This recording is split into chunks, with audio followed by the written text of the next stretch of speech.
Hello, नमस्कार, good morning. मैं हूं अमित और मैं स्वागत करता हूं आप सभी लोगों का इसरो एकेडमी के ऑफिशियल यूट्यूब चैनल पर। तो दोस्तों, आज का डेट है 8 सितंबर। सो हम लोग बात करने वाले हैं 8 सितंबर के सभी इंपॉर्टेंट करेंट अफेयर्स पर। तो चलिए शुरू करते हैं आज का सेशन। सबसे पहला क्वेश्चन आपके बीच में आ रहा है कि पूर्वी भूमध्य सागर में किन दो देशों के बीच नौसैनिक अभ्यास का आयोजन किया जाएगा? पूर्वी भूमध्य सागर में किन दो देशों के बीच नौसैनिक अभ्यास किया जाएगा? तो इसका सही जवाब हो जाता है आपका टर्की और रसिया। हालांकि इसको तुर्की भी पढ़ सकते हैं, इंग्लिश में टर्की पढ़ते हैं, हिंदी में तुर्की। तो दोनों आपका सही हो जाता है। तो यहाँ पर टर्की और रसिया के बीच में पूर्वी भूमध्य सागर के में जो है नौसैनिक अभ्यास किया जाएगा। ठीक है। क्वेश्चन उल्टा भी कर सकता है कि टर्की और रसिया के बीच में नौसैनिक अभ्यास जो है वो कौन से सागर में किया जाएगा, ऐसा भी पूछ सकता है सवाल। तो भी आपको ध्यान रखना है पूर्वी भूमध्य सागर। बढ़ते हैं अगले सवाल पर। विरुधुनगर जिले को केंद्र सरकार के द्वारा डिजिटल अर्थव्यवस्था वाला पहला जिला घोषित किया गया है। ध्यान से समझिएगा, जिले का नाम क्या है? विरुधुनगर। तो विरुधुनगर जिले को केंद्र सरकार द्वारा डिजिटल अर्थव्यवस्था वाला पहला जिला घोषित किया गया है। यह जिला किस राज्य में स्थित है? तो इसका सही जवाब हो जाएगा, यह जिला स्थित है तमिलनाडु में। तमिलनाडु राज्य में स्थित है यह जिला। यानी हम इसको अगर ये कह दें कि केंद्र सरकार ने तमिलनाडु राज्य के विरुधुनगर जिले को भारत का पहला डिजिटल अर्थव्यवस्था वाला जिला घोषित किया है, तो आप भी तब भी ये बात सही हो जाएगा। तो ध्यान रखिएगा, जिले का नाम क्या है? विरुधुनगर। और राज्य का नाम क्या है? ये कहाँ स्थित है? तो तमिलनाडु में स्थित है।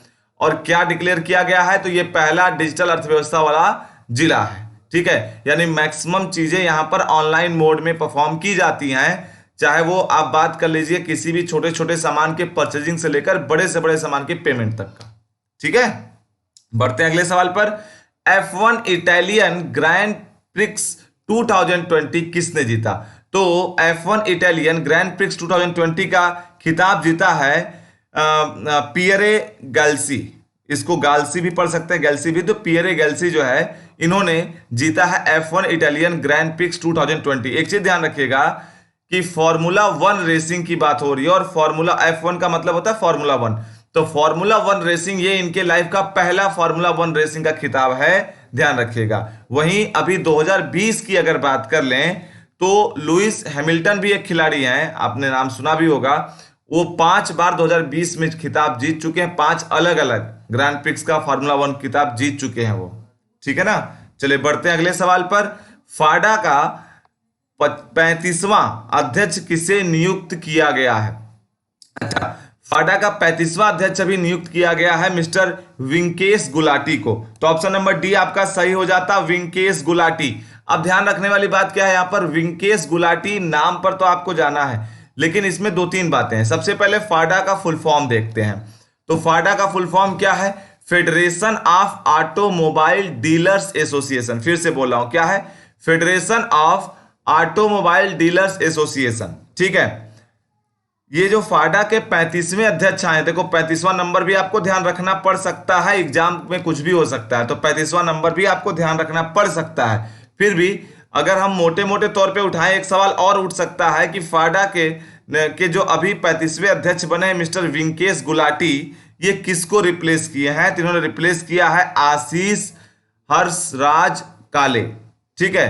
पूरा नाम क्या है? आशीष हर्षराज काले। ठीक है। उनको रिप्लेस किया है फाडा के नए अध्यक्ष के रूप में विंकेश गुलाटी ने। चलिए बढ़ते हैं अगले सवाल पर। वोडाफोन आइडिया टेलीकॉम कंपनी ने अपना नाम बदलकर क्या कर दिया है? आपको पता होगा कि वोडाफोन ने आइडिया का अधिग्रहण कर लिया था अभी कुछ दिनों पहले। तो अब ये वोडाफोन आइडिया सेलुलर कंपनी के नाम से काम करते हैं, और इन्होंने अपना नाम बदलकर कर दिया है VI। वी मीन्स क्या हो जाएगा? वोडाफोन, और आई मीन्स हो जाएगा आइडिया, यानी ऑप्शन नंबर फर्स्ट सही हो जाएगा। वोडाफोन आइडिया टेलीकॉम कंपनी ने अपना नाम बदलकर VI कर लिया है। चलिए बढ़ते हैं अगले सवाल पर। अगला क्वेश्चन है, पहला अंतरराष्ट्रीय स्वच्छ वायु दिवस कब मनाया गया? अच्छा, पहला अंतरराष्ट्रीय स्वच्छ वायु दिवस यानी कि पहली बार मनाया गया है, और वो मनाया गया है कल के दिन यानी कि 7 सितंबर को। ठीक है, 7 सितंबर 2020 को पहली बार ये मनाया गया है। 2019 में यूएनओ ने इसके मनाने की अनुमति दी थी या डिक्लेयर किया था पहली बार। अच्छा, हो सकता है कि आपको ये कुछ और नाम से देखने को मिले। तो अंतर्राष्ट्रीय स्वच्छ वायु दिवस के बजाय आपको नीले आसमान के नीचे स्वच्छ वायु दिवस भी देखने को मिल सकता है। तो ये भी आपका वही बात है, ध्यान रखिएगा, ये अलग नहीं है। अगर आपसे पूछा जाए नीले आसमान के नीचे स्वच्छ वायु दिवस कब मनाया जाता है, तो भी जवाब 7 सितंबर ही होगा, और पहली बार 2020 में मनाया गया। और अंतरराष्ट्रीय स्वच्छ वायु दिवस भी पूछे तो भी जवाब आपका वही होगा। ठीक है, बढ़ते हैं अगले सवाल पर। हाइपरसोनिक मिसाइल विकसित करने वाला दुनिया का चौथा देश कौन बना है?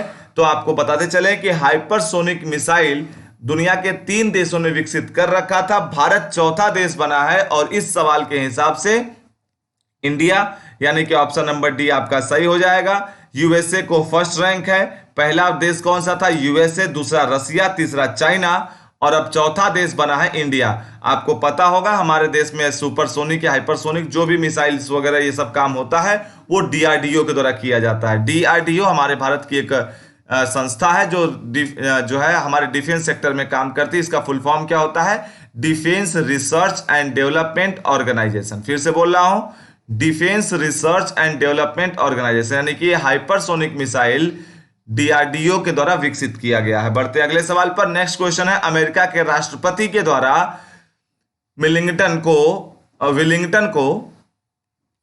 अमेरिका के राष्ट्रपति के द्वारा विलमिंगटन को किस युद्ध के लिए हेरिटेज सिटी के रूप में घोषित किया गया है?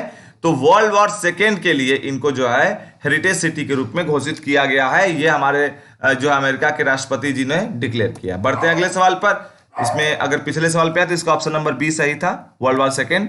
अब अगले सवाल पे आते हैं। 2 घंटे 30 मिनट तक बर्फ में रहने का रिकॉर्ड जोसेफ कोयबरल ने अपने नाम किया है, वो किस देश के नागरिक हैं? तो 2 घंटा 30 मिनट तक लगातार बर्फ में रहने का विश्व रिकॉर्ड बनाया है जोसेफ कोयबरल, जो कि ऑस्ट्रिया के रहने वाले हैं। राजधानी इनकी क्या है? वियना, और इनकी मुद्रा का नाम क्या है? यूरो। बढ़ते हैं अगले सवाल पर। नेक्स्ट क्वेश्चन है, ब्रिक्स खेल 2021 की मेजबानी किस देश के द्वारा किया जाएगा? तो देखिए, ब्रिक्स खेल 2021 की मेजबानी किया जाएगा भारत के द्वारा। ऑप्शन नंबर फर्स्ट सही हो जाता है इसका जवाब। अब अगर बात करें तो हमारे भारत के केंद्रीय खेल मंत्री हैं मिस्टर किरण रिजिजू, जिन्होंने अभी हाल ही में डिक्लेयर किया है, यह अनाउंसमेंट किया है कि खेलो इंडिया यूथ गेम्स के दौरान ही उसी स्थान पर ब्रिक्स खेल 2021 भी आयोजित किया जाएगा। ठीक है, बढ़ते हैं अगले सवाल पर। अगला क्वेश्चन है, इंटरनेशनल रोबोसब चैंपियनशिप कहां आयोजित किया गया? तो इंटरनेशनल रोबोसब चैंपियनशिप जो है वो आयोजित हुआ है यूएसए के कैलिफोर्निया में। ऑप्शन नंबर फर्स्ट सही हो जाएगा। शहर का नाम पूछे तो कैलिफोर्निया, और देश का नाम पूछे तो यूएसए। लेकिन बात करते हैं इसके बारे में, तो एक छोटी सी बात आपको ध्यान रखनी पड़ेगी इस पे। आईआईटी बॉम्बे के मत्स्य रोबोटिक सबमरीन को पूरे वर्ल्ड में 3रा रैंक दिया गया है। तो ये बात आपको ध्यान रखना है, ये भी आपसे एग्जाम में पूछ सकता है, इंपॉर्टेंट है। अगले सवाल पर आते हैं, स्पैरो पोर्टल किस राज्य में लॉन्च किया गया है? तो इसका सही जवाब हो जाएगा जम्मू एंड कश्मीर में। वहां के एडमिनिस्ट्रेटिव वर्क्स के लिए ये लॉन्च किया गया, तो जम्मू एंड कश्मीर इसका सही जवाब हो जाएगा। जम्मू एंड कश्मीर में लॉन्च किया गया स्पैरो पोर्टल एडमिनिस्ट्रेटिव वर्क को बेहतर करने के लिए। अब अगर बात करें स्पैरो के फुल फॉर्म की, तो इसका फुल फॉर्म है smart performance appraisal report recording online window. ठीक है, smart performance appraisal report recording online window इसका फुल फॉर्म है, ध्यान रखना है आपको। बढ़ते हैं अगले सवाल पर। Estate business reform action plan 2020 में कौन सा राज्य पहले स्थान पर रहा है? तो अभी 2 दिन पहले की ये न्यूज आप लोग के बीच में बहुत चर्चा में भी रही है। Estate business reform action plan 2019 में पहला स्थान पाया है आंध्र प्रदेश। इसके पहले भी वो पहले स्थान पर ही था, और वो अभी भी अपने पहले स्थान को बनाए रखे है, बरकरार रखा है। तो पहला स्थान तो आंध्र प्रदेश का है, लेकिन दूसरे स्थान पर आ गया है यूपी। तो ये थोड़ा शॉकिंग न्यूज था, सरप्राइजिंग भी नहीं कह सकते आप, क्योंकि तकरीबन 12 स्थान का छलांग लगाया है यूपी ने। यानी आप इसको अगर साफ साफ शब्दों में समझें तो ये कह सकते हैं कि भारत के किन राज्यों में व्यापार करना कितना आसान है इस मामले में, या व्यापार आरंभ करना कितना आसान है, री इनिशिएट करना कितना आसान है, इन सब चीजों के आधार पर जो रैंकिंग होती है इसमें आंध्र प्रदेश पहले भी नंबर 1 पर था, अभी भी है, लेकिन यूपी पहले 12वें रैंक पर था और अब दूसरे रैंक पे आ चुका है। तो दूसरा रैंक है यूपी का, तीसरा रैंक है तेलंगाना का, ध्यान रखिएगा। ठीक है, तो तेलंगाना दूसरे से तीसरे पे चला गया है। बढ़ते हैं अगले सवाल पर। अगला सवाल है, जम्मू एंड कश्मीर के उपराज्यपाल मनोज सिन्हा का प्रमुख सचिव कौन नियुक्त किया गया है? तो किसे नियुक्त किया गया, इसका अगर सवाल देखें तो इसका जवाब हो जाता है Nitishwar Kumar. Option number D सही हो जाएगा। नीतीश्वर कुमार को जम्मू एंड कश्मीर के उपराज्यपाल मनोज सिन्हा जी का प्रमुख सचिव बनाया गया है। ठीक है, बढ़ते हैं अगले सवाल पर। नई कृषि पर्यटन नीति को मंजूरी किस राज्य सरकार ने दिया है? तो इसका जवाब हो जाएगा महाराष्ट्र। ऑप्शन नंबर बी इसका राइट आंसर होगा। महाराष्ट्र की सरकार ने नई कृषि पर्यटन नीति को मंजूरी दिया है। बढ़ते हैं अगले सवाल पर। इंग्लैंड के किस क्रिकेट खिलाड़ी ने सभी प्रारूपों से रिटायरमेंट की घोषणा की है? तो इंग्लैंड के एक बहुत ही बेहतरीन खिलाड़ी हैं जिनका नाम है इयान बेल। तो इयान बेल ने जो है क्रिकेट के सभी प्रारूपों से संन्यास लेने की, रिटायरमेंट की घोषणा की है, जो कहां से बिलोंग करते हैं? इंग्लैंड से। तो आपको ध्यान रखना है नाम। नेक्स्ट क्वेश्चन लेते हैं। निजी क्षेत्रों के लिए पितृत्व अवकाश देने वाला पहला अरब देश कौन सा बना है? पहले जवाब खोजते हैं, तो इसका जवाब है यूएई, यूनाइटेड अरब अमीरात। यूनाइटेड अरब अमीरात की बात हम बाद में करेंगे, पहले आप देखें तो निजी क्षेत्रों के लिए पितृत्व अवकाश का मतलब क्या है? पैटर्नल लीव की बात हो रही है। अच्छा, आप लोग को एक बात पता होगा, मैटरनल लीव आप जानते होंगे कि हमारे भारत में 26 हफ्ते का मामला चलता है। अगर कोई महिला प्रेग्नेंट होती है और उसके डिलीवरी का टाइम होता है तो 26 हफ्ते तक का उसे लीव विद पे मिलता है। ठीक है, ठीक उसी तरीके से लीव विद पे अब मिल सकता है पुरुषों को भी, और ये छुट्टी देने वाला पहला अरब देश बना है यूएई। बढ़ते हैं अगले सवाल पर। एक प्रोडक्ट डिजाइन करने वाली फर्म का हाल ही में इन्फोसिस ने अधिग्रहण किया है, उसका नाम क्या है? तो प्रोडक्ट डिजाइन करने वाली फर्म का इन्फोसिस ने अभी अधिग्रहण किया, एक्वायर किया है, और उसका नाम क्या है? तो अगर उसका नाम देखें तो उसका नाम है kaleidoscope innovation. Kaleidoscope innovation option number first आपका सही हो जाएगा। इसका अभी हाल ही में इन्फोसिस कंपनी ने अधिग्रहण किया है। आपको पता होगा हमारे भारत की एक कंपनी है इन्फोसिस, और ये काम क्या करती है? ये कंसल्टेंसी कंपनी है, सॉफ्टवेयर वगैरह बनाती है। बढ़ते हैं अगले सवाल पर। अगला सवाल क्या, आप बात करते हैं current affair at a glance की। तो पहला क्वेश्चन मैंने आपसे डिस्कस किया था, पूर्वी भूमध्य सागर में किन दो देशों के बीच नौसैनिक अभ्यास का आयोजन किया जाएगा? तो इसमें सही जवाब था टर्की और रसिया। दूसरा सवाल था आपका, विरुधुनगर जिले को केंद्र सरकार के द्वारा डिजिटल अर्थव्यवस्था वाला पहला जिला घोषित किया गया है, यह किस राज्य में स्थित है? तो तमिलनाडु में स्थित है। F1 इटालियन ग्रैंड प्रिक्स 2020 में कौन जीता? तो इसका सही जवाब था आपका प्रियरे गाल्सी। ठीक है ना। फाडा का 35वां अध्यक्ष किसे नियुक्त किया गया है? तो उसका सही जवाब था विंकेश गुलाटी। नेक्स्ट क्वेश्चन पे आते हैं। तो अगला सवाल था, वोडाफोन आइडिया टेलीकॉम कंपनी ने अपना नाम बदलकर क्या कर दिया है? तो उसका सही जवाब था V for Vodafone, I for Idea. पहला अंतरराष्ट्रीय स्वच्छ वायु दिवस कब मनाया गया? तो इसका सही जवाब था 7 सितंबर। और मैंने आपसे कहा था नीले आसमान के नीचे अंतरराष्ट्रीय स्वच्छ वायु दिवस भी बोले तो भी आपका मामला 7 सितंबर ही होगा। हाइपरसोनिक मिसाइल विकसित करने वाला दुनिया का चौथा देश कौन सा बना है? तो इंडिया बना है। पहला देश कौन सा था? यूएसए, दूसरा रसिया, तीसरा चाइना, चौथा बना है इंडिया।